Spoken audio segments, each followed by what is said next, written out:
হ্যাঁ, আগামী কয়েকদিনের যেটা আজকে আমাদের গতকালকে যে নিম্নচাপ ছিল সেই নিম্নচাপটা আজ সকালে গভীর নিম্নচাপে পরিণত হয়েছে। এই গভীর নিম্নচাপ আমাদের উত্তর পশ্চিম বঙ্গোপসাগর আর আমাদের উড়িষ্যা কোস্টের কাছেই, উড়িষ্যা অন্ধ্রপ্রদেশ কোস্টের কাছেই এর সেন্টার আছে। পুরী থেকে আপনার দক্ষিণ পূর্ব দিকে 70 কিলোমিটার দূরে এর কেন্দ্রীভূত আছে এটা। আর এর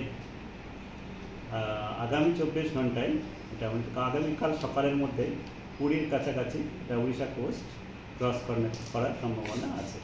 তো এর যে প্রভাব আমাদের পশ্চিমবঙ্গের উপরে কেবল হালকা থেকে মাঝারি বৃষ্টিপাতই হবে।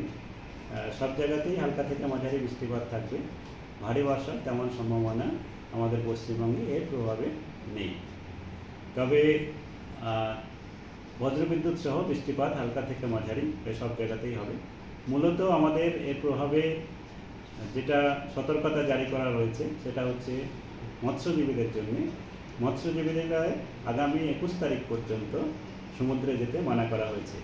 কারণ আমাদের উপকূল অঞ্চলে এবং বঙ্গোপসাগরের উত্তর পশ্চিম এবং উত্তর পশ্চিম বঙ্গোপসাগরের আমাদের উত্তর পশ্চিম এবং সেন্ট্রালে, যেটা ওয়েস্ট সেন্ট্রালে, সেটাতে আপনার স্কোয়ালি ওয়েদার থাকবে। আর উইন্ড স্পিড 35 থেকে 45 আমাদের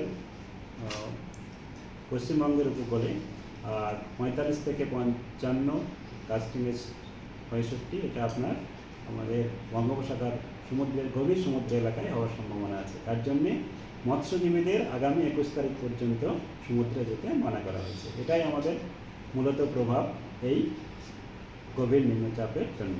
আর বাকি আমাদের পশ্চিমবঙ্গের জেলাগুলিতে কেবল হালকা থেকে মাঝারি বৃষ্টিপাত প্রায় সর্বত্রই হবে।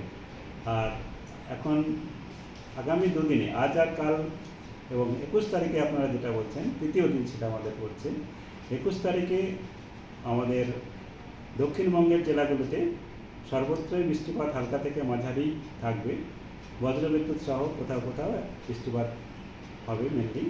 আর কলকাতা তার পার্শ্ববর্তী অঞ্চলেও 1-2 পশলা হালকা থেকে মাঝারি বৃষ্টিপাত বজ্রবিদ্যুৎ সহ হওয়ার সম্ভাবনা থাকবে। আর সাধারণত মেঘলা আকাশ থাকবে। উত্তরবঙ্গের জেলাগুলিতেও এই সময়ে আমাদের আগামী 4-5 দিনে বজ্রবিদ্যুৎ সহই বৃষ্টিপাতের সম্ভাবনা। তবে উত্তরবঙ্গের জেলাগুলোতে ভারী বৃষ্টিপাতের সম্ভাবনা আছে পরের দিকে। আপনার কালকে ওটাও বজ্রবিদ্যুৎ সহই হবে। 1-2 জায়গায়, খুব বেশি সম্ভাবনা নেই। কেবলমাত্র জলপাইগুড়ি, আলিপুরদুয়ার জেলাতে 1-2 জায়গায় হতে পারে। এটা কেবল বজ্রবিদ্যুৎ সহই হওয়ার সম্ভাবনা।